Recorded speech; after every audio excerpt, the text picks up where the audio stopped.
Namo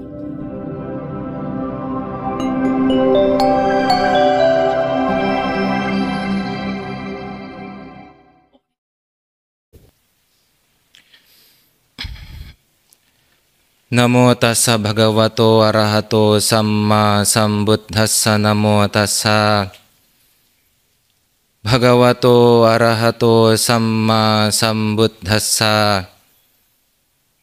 Namo tassa bhagavato arahato samma sambuddhassa.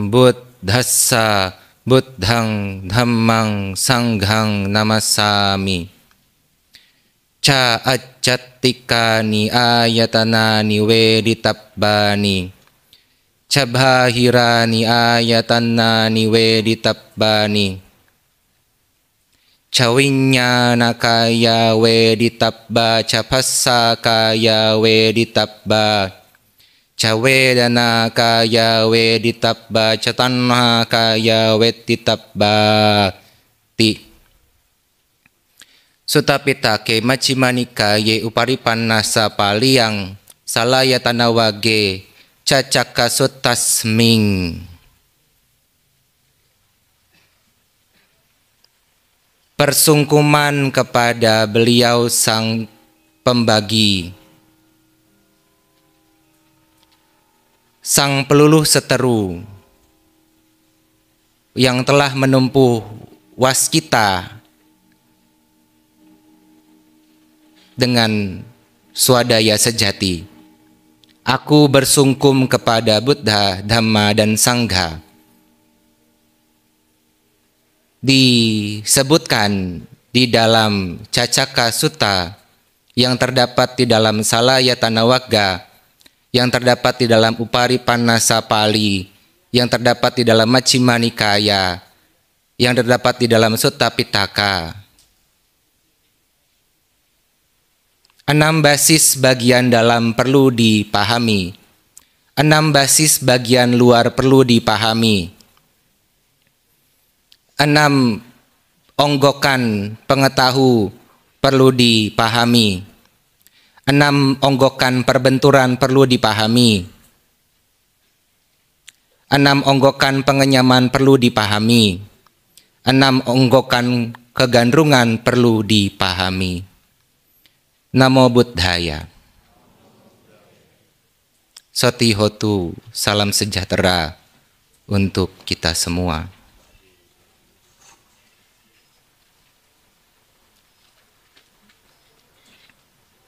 Hari ini adalah hari ketiga dalam sisi gelap bulan ketiga musim panas.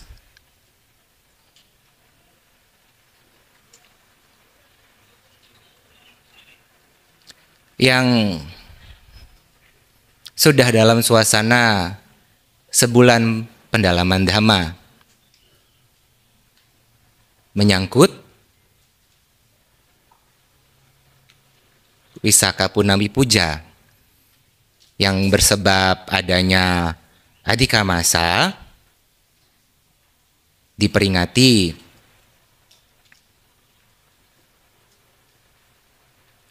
satu bulan lebih belakangan ketimbang biasanya karena ada bulan tambahan.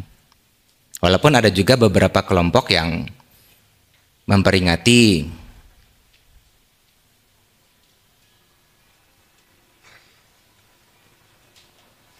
lebih duluan. Tidak masalah. Yang paling penting adalah kita bisa meluruskan pandangan melalui mendengarkan Dhamma, sehingga saat waktunya mendengarkan Dhamma, sepenuhnya mendengarkan Dhamma. Tidak mengisi dengan kegiatan yang lainnya yang mungkin saja mengganggu pihak-pihak yang hendak mendengarkan Dhamma. Terlebih lagi ada yang berpikir bahwa, dan ada yang menyampaikan bahwa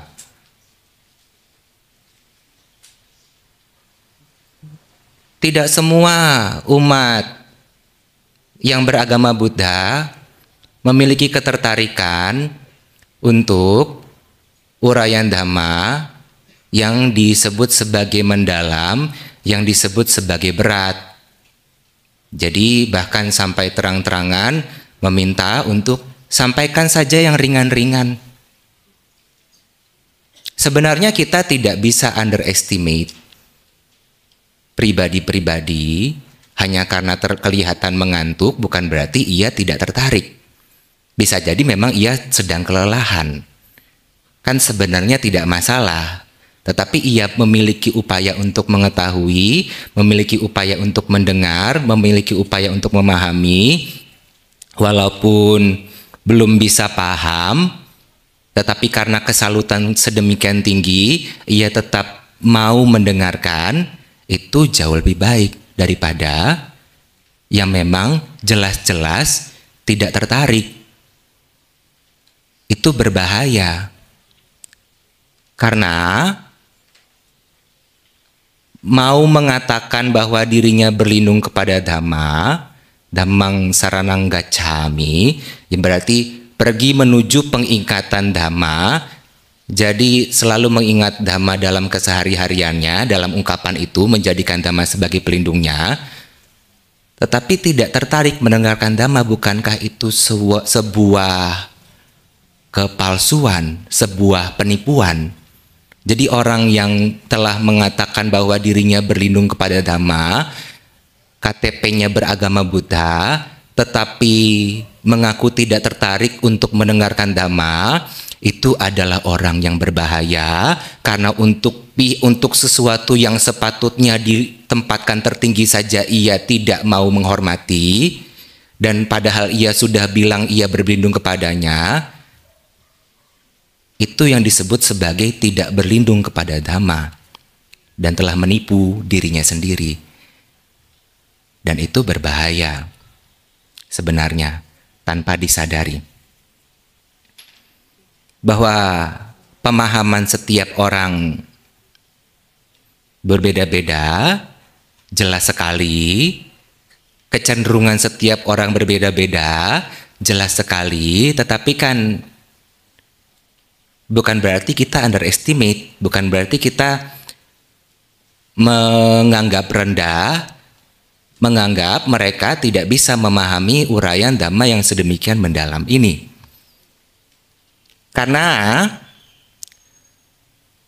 mendengarkan Dhamma adalah bisa dibilang kebajikan yang lebih tinggi daripada sekadar berdana atau menjaga sila.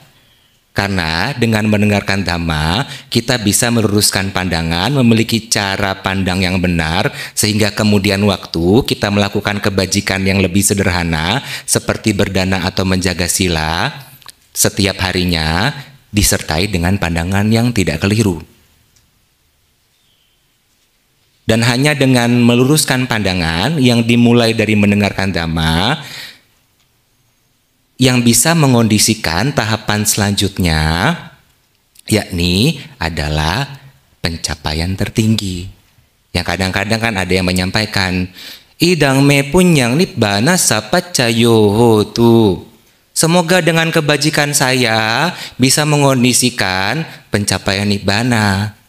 Kebajikan seperti apa sih yang mengondisikan pencapaian nibbana? Satu-satunya, kalau boleh dibilang satu-satunya, adalah perurusan pandangan. Walaupun memang itu juga ada rentetan lainnya, ada pengondisi-pengondisinya. Ya kalau kita tidak punya jasa kebajikan yang dibuat oleh berdana, selalu kekurangan, makan saja sulit karena tidak pernah berdana, bagaimana mau memikirkan hal-hal yang halus-halus, yang kasar saja belum selesai, urusan perut saja belum selesai, bagaimana mau memikirkan, oh ini bukan milikku, ini bukan aku, ini bukan diriku. Ya memang aku tidak punya apa-apa, tidak bisa makan, itu kan jadinya beda. Jadi cara pandang juga memang harus didukung dengan kebajikan-kebajikan yang lainnya, walaupun itu dianggap sebagai dasar. Maka disebut sebagai pubbe kata punyata adalah kebajikan sebagai pendahulu, sebagai dasar. Karena tanpa kebajikan sebagai pendahulu, tidak bisa kita melanjutkan ke hal-hal yang lebih halus, lebih sulit dilihat, sulit direalisasi. Dan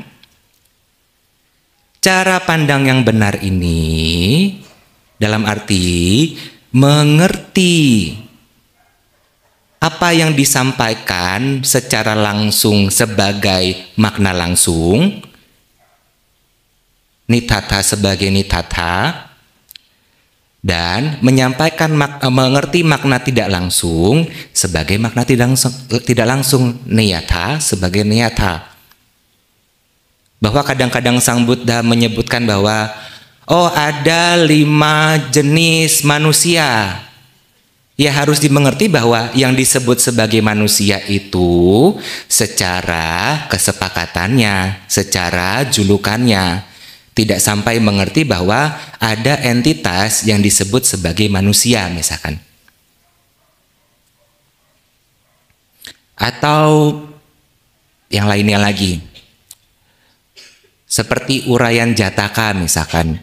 Di kehidupan lampau saya sebagai ini misalkan. Sang Buddha menggunakan kata saya, menggunakan kehidupan lampau sebagai ini, sebagai itu.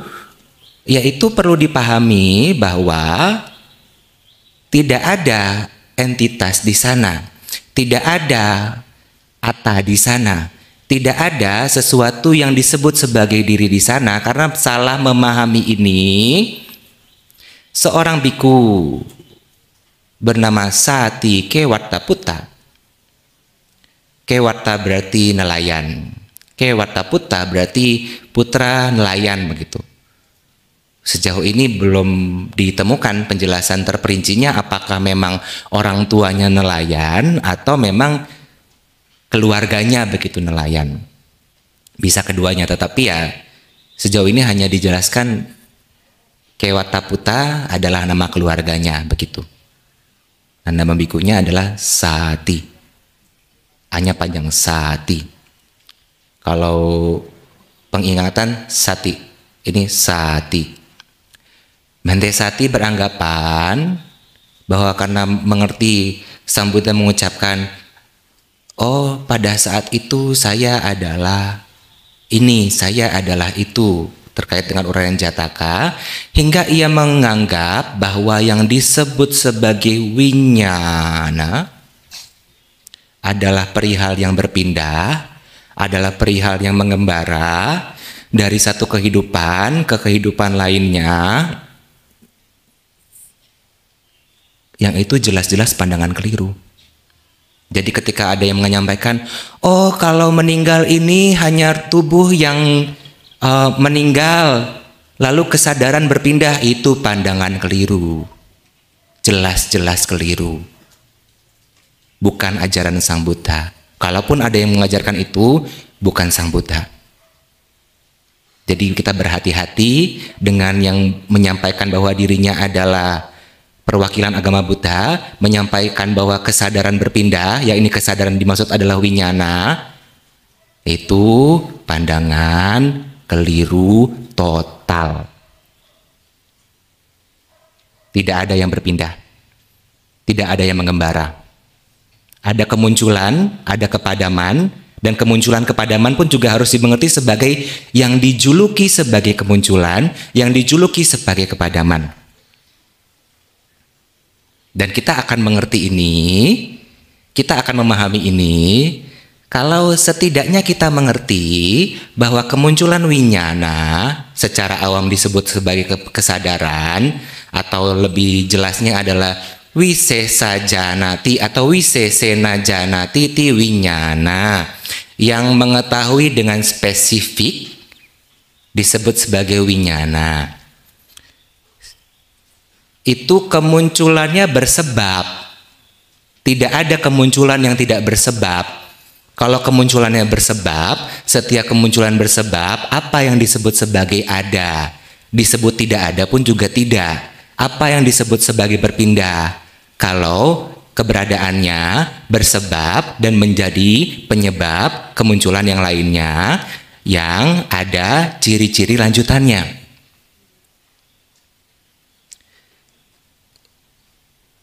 Dan mengerti paticca samuppada, kemunculan bersebab, adalah dasar dari cara pandang Buddhis.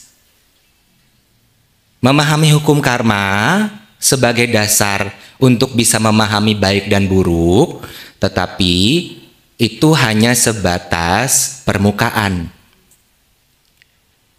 Yang lebih lanjut adalah kita bisa memahami bahwa keberadaan karma itu juga bentukan, dan demikian juga semua juga bentukan.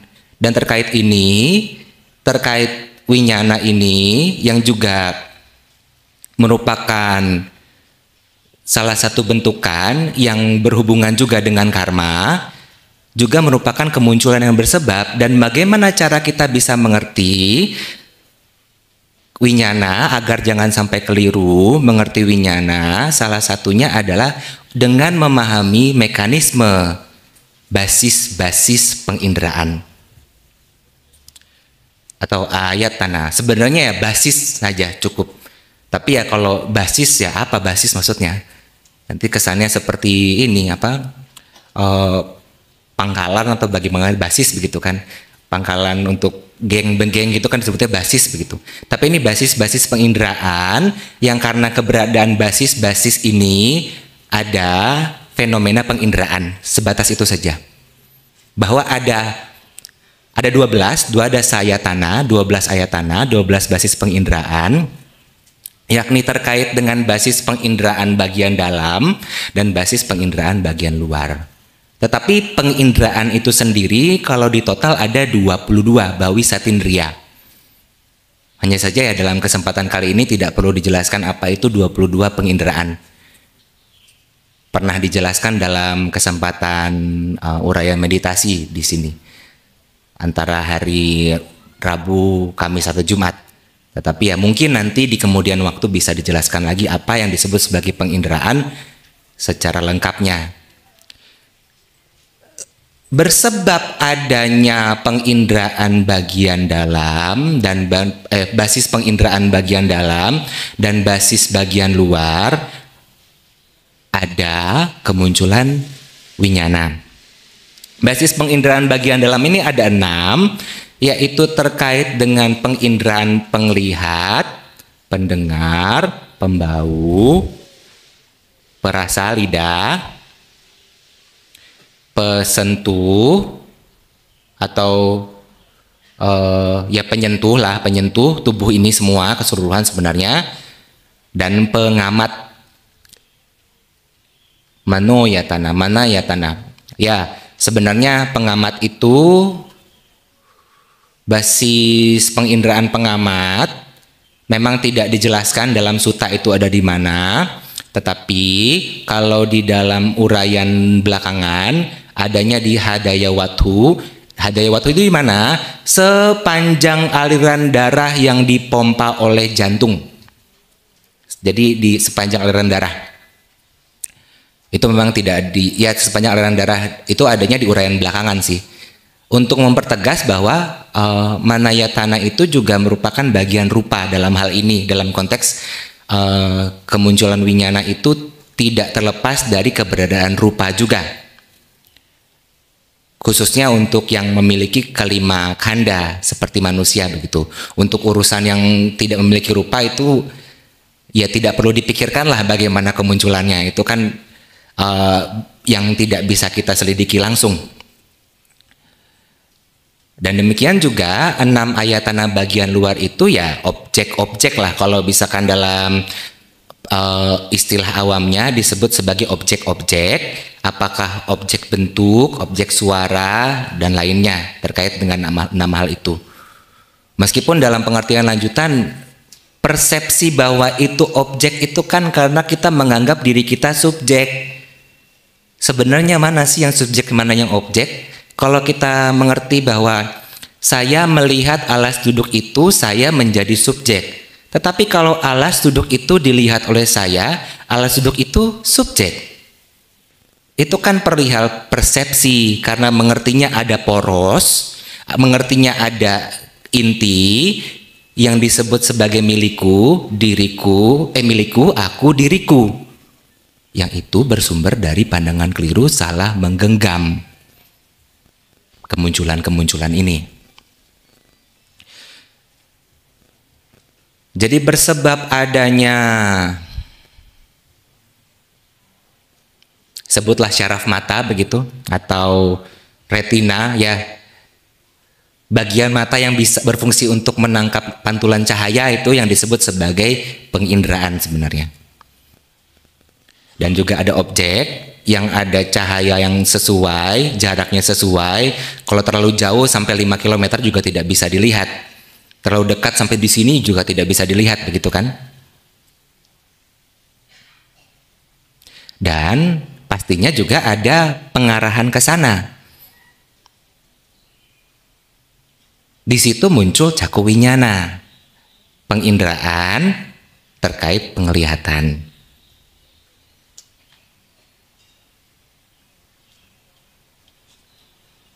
Jadi kita bisa mengerti bahwa kemunculan winyana ini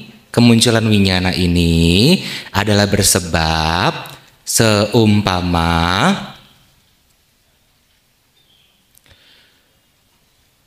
api yang membutuhkan kayu atau benda-benda lainnya sebagai tempat munculnya. Kadang kalau api muncul karena adanya gesekan kayu atau muncul di kayu, disebut api kayu.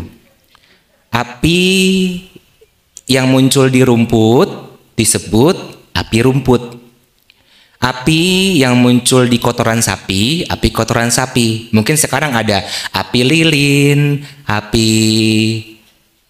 yang lain lagi, api bensin, api spiritus, api banyak lagi bahan bakar lainnya. Membutuhkan keberadaan bahan bakar dan adanya ya pergesekan atau apapun yang memunculkan api. Demikian juga winyana itu kemunculannya bersebab. Harus ada basis-basis untuk kemunculannya.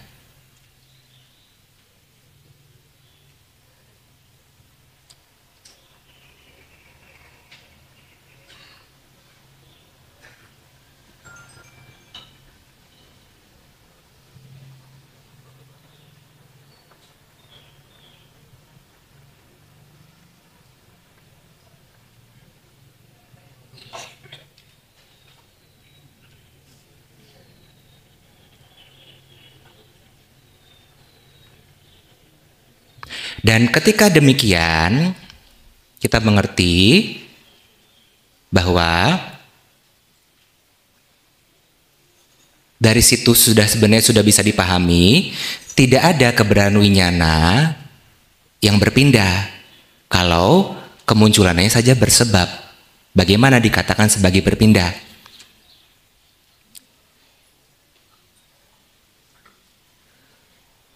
Dan penggabungan ketiga hal itu, adanya ayatana bagian dalam, ayatana bagian luar, dan winyana yang muncul bersebab keberadaan keduanya, disebut sebagai phassa, perbenturan. Dan perbenturan itu yang memunculkan wedana, pengenyaman. Dikenyam sebagai menyenangkan, tidak menyenangkan, atau bukan keduanya. Dan karena ada menyenangkan, tidak menyenangkan, atau bukan keduanya, maka ada kegandrungan. Karena salah mengerti, dianggap sebagai milikku, aku, diriku. Secara lebih perincinya lagi, cakun capati carupe caup bacati caku winyanang tinang sanggati paso pasa pacaya wedana, yang wedeti tang sanjanati, yang sanjanati tang witaketi, yang witaketi tang papanceti. Jadi bersebab adanya mata dan rupa muncul caku winyana, ketiganya merupakan perbenturan memunculkan wedana. Karena dikenyam maka dikenal, karena dikenal maka dipikirkan, karena dipikirkan, dipikirkan, berkembang biak menjadi milikku, aku, diriku. Jadi misalkan menyentuh ini menyenangkan, ini warnanya coklat, coklat menyenangkan milikku, coklat menyenangkan milikku, aku, diriku. Coklat yang menyenangkan itu dipegang oleh lainnya, awas jangan pegang-pegang. Disitulah pandangan keliru muncul. Lebih mudah dipahaminya kan dengan demikian. Ada contoh yang jelas bahwa itu terjadi sehari-hari. Maka kalau dikatakan, Bante, umat membutuhkan dhamma yang bisa diterapkan kesehari-harian, ya ini kesehari-harian sesungguhnya. Kita sehari-hari terbiasa dengan melihat, oh itu indah ya, oh itu bagus ya, warnanya merah, aku ingin itu, aku harus punya itu, sudah dibeli, ini milikku. Hilang, mana itu punya milikku, mana itu milikku, mana itu milikku. Yang padahal sebelumnya bukan miliknya, cuma karena ia beli jadi miliknya. Lalu ia menderita, karena sesuatu yang awalnya bukan miliknya, kembali tidak menjadi miliknya. Itu karena tidak mengerti bahwa adanya kemunculan kepadaman dan juga terkait dengan kemunculan kepadaman winyana ini. Bahwa memang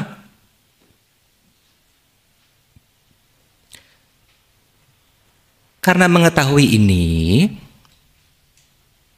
mengetahui bahwa kemunculan winyana ini bersebab dan ini menjadi kemunculan yang selanjutnya, kita bisa mengembangkan pelatihan sehingga dalam fenomena penglihatan, sebatas kita mengerti itu fenomena penglihatan. Maksudnya bagaimana?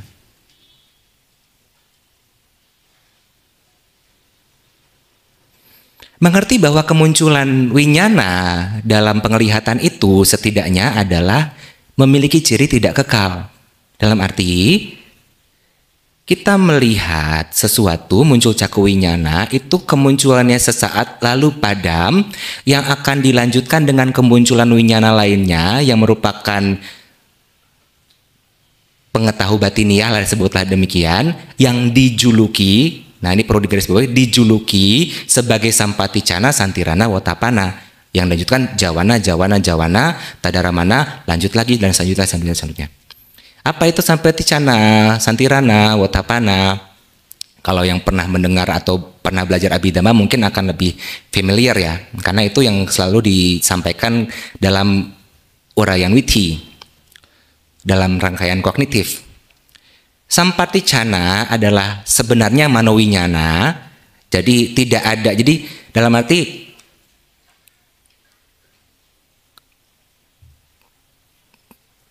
winyana juga sebatas 6 jenis, sebagaimana adanya basis yang tempat kemunculannya tidak dimengerti sebagai ada yang ketujuh lah begitu, walaupun julukannya berbeda-beda. Jadi ketika caku winyana itu padam, diketahui oleh kemunculan manowinyana yang disebut sebagai sampaticana citta, yang keberadaannya adalah mengetahui caku winyana, sebatas itu. Lalu itu padam diketahui oleh santirana citta yang sebatas mengetahui, sudah teriring dengan adanya penimbangan apakah itu nilai luhur atau nilai yang tidak luhur. Dan itu padam dilanjutkan dengan kemunculan wotapana. Ini adalah penentu kita akan melakukan karma yang baik, yang cekatan atau tidak. Dan itu terjadi sangat cepat sebenarnya. Kalaupun itu dirinci 3 begitu, itu tidak terhitung dengan jentikan jari, sudah cepat sekali.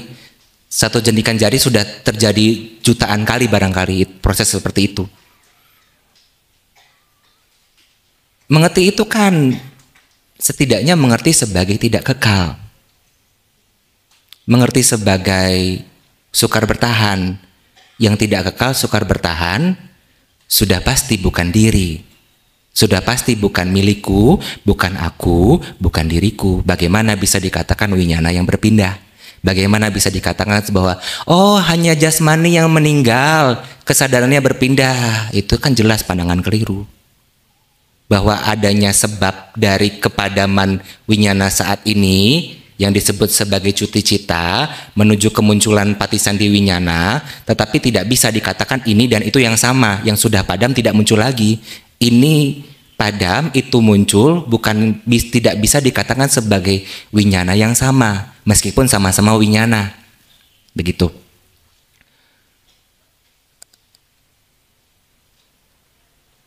Dan dalam konteks lain, pelatihan yang lebih mumpuni, saat kita melihat objek, berupaya dengan penuh, dengan teriring semangatlah berupaya penuh, juga teriring kebijaksanaan, mengedepankan pengingatan untuk bisa menuntaskan bahwa jangan sampai muncul pandangan aku sedang melihat, apalagi objek itu, benda itu dilihat olehku. Tetap saja di situ ada pandangan keliru. Ada entitas yang melihat, ada entitas yang dilihat. Ada diri di subjek, ada diri di objek, secara umum lah bahasa umumnya.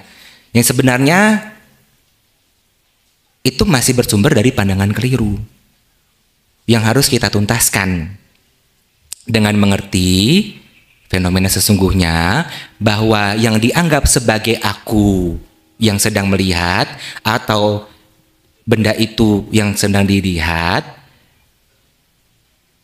konsep aku dan benda itu hanya dalam ranah persepsi yang sebenarnya adalah onggokan, yang sebenarnya adalah gugusan. Tidak ada entitas yang sebenarnya.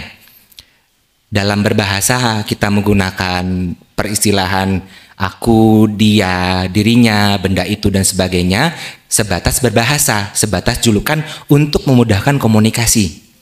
Kita juga menggunakan dalam uraian tadi juga digunakan istilah kemunculan, kepadaman, juga harus dimengerti sebagai julukan, karena kan kalau kepadaman itu menyebabkan kemunculan dan kemunculan ini adalah bersebab dari kepadaman, sebenarnya yang mana sih yang kemunculan yang kepadaman, begitu kan? Kalau itu dalam arti gini, ketika lampu padam, kegelapan muncul. Ketika kepadaman tidak ada cahaya misalkan. Jadi yang padam tuh yang mana? Kepadaman apa kegelapan yang padam atau cahaya yang muncul? Sebenarnya kan itu berdasarkan persepsinya. Ketika lilin menyala, kegelapan padam misalkan. Ketika lilin mati, kepadaman muncul. Kepadaman muncul itu kan kepadaman atau kegelapan muncul. Kegelapan muncul sebenarnya apakah kita membuat kegelapan? Itu kan harus kita bisa pahami bahwa sebagai peristilahannya, hanya peristilahan, tidak ada entitas di sana. Dan ini kan terkait dengan kesehari-harian, bahwa kita dalam menggunakan bahasa juga jangan sampai tidak bijaksana sehingga salah menggenggam, salah memahami sehingga mengertinya sebagai milikku, aku, diriku. Dan ini salah satu caranya adalah dengan mengerti mekanisme basis-basis penginderaan, sehingga tidak sampai mengerti bahwa ada sebuah keberadaan apapun yang kekal, yang bertahan, dan yang dimengerti sebagai diri, yang dimengerti sebagai esensi, khususnya ketika kita mengaku sebagai siswa Sang Buddha. Dan ada perumpamaan sebagai penutup, ketika ada gudang yang terbakar misalkan, kebakaran lah karena lupa menyalakan, sebenarnya misalkan kebakaran lah karena ada api, karena lupa mematikan kompor atau apalah misalkan, suatu dapur atau gudang begitu. Lalu apinya merembet hingga ke perkampungan misalkan. Apakah api yang membakar perkampungan itu adalah api yang sama dengan api yang ada di kompor itu? Tapi apakah berbeda? 100% berbeda? Demikian juga dalam tahapan lanjutannya, julukan sama, julukan berbeda, itu sepenuhnya muncul karena masih ada pandangan keliru. Karena masih ada, harus ada poros yang menganggap bahwa sama, yang menganggap bahwa berbeda. Yang sebenarnya kan kalau dimengerti bentukan, apa sih yang sama, apa sih yang berbeda? Demikian juga dengan winyana, kalau disebut sebagai mengembara, jelas keliru. Tetapi apakah winyana yang padam ini tidak menyebabkan kemunculan yang lainnya? Kan tidak juga. Nah, demikianlah yang kita harus bisa renungkan, kita bisa kembangkan di dalam hati, walaupun tidak mudah, jelas dhamma itu sulit dipahami, sulit direalisasi, tetapi kalau tidak dimulai sekarang mau berapa kehidupan lagi? Berapa juta kehidupan lagi? Yang kita jelas-jelas sudah menjadi manusia, bahwa yaka wesawana saja meminta bagian kebajikan dari seorang upasika yang tengah menempuh jalan menuju nibbana, dan kita sudah jelas-jelas terlahir sebagai manusia yang mengetahui dhamma, yang tinggal berlatih sesuai dengan kemampuan masing-masing, meskipun belum mampu di kehidupan kali ini untuk merealisasi, tetapi kan bukan berarti nanti-nanti. Kalau di nanti-nanti sudah 5 juta kelahiran, nanti lagi, terus nanti lagi, hingga entah berapa sama Sang Buddha muncul, kita tidak pernah bisa mencapai pencapaian sesungguhnya, pencapaian tertinggi. Dan ini dipahami melalui hal-hal yang dasariah, yaitu memahami mekanisme basis-basis penginderaan, karena kan itu ada di diri kita. Tidak harus mencari di tempat yang lainnya. Kita punya indera penglihatan, kita punya indera pendengaran, kita punya indera pembauan. Dan mungkin beberapa ada yang kurang begitu bekerja sebagaimana umumnya, ya tidak masalah juga, tetapi kan bisa mengetahui bahwa ada kebenaran ini, ada pengetahuan ini, dan ini mengarah kepada kebahagiaan sesungguhnya. Ya, semoga kita bisa terus berlatih di dalam dhamma secara benar, tidak terbiaskan pandangan keliru. Akhir kata, sappe satta bhavantu sukhitata. Semoga semua makhluk berbahagia.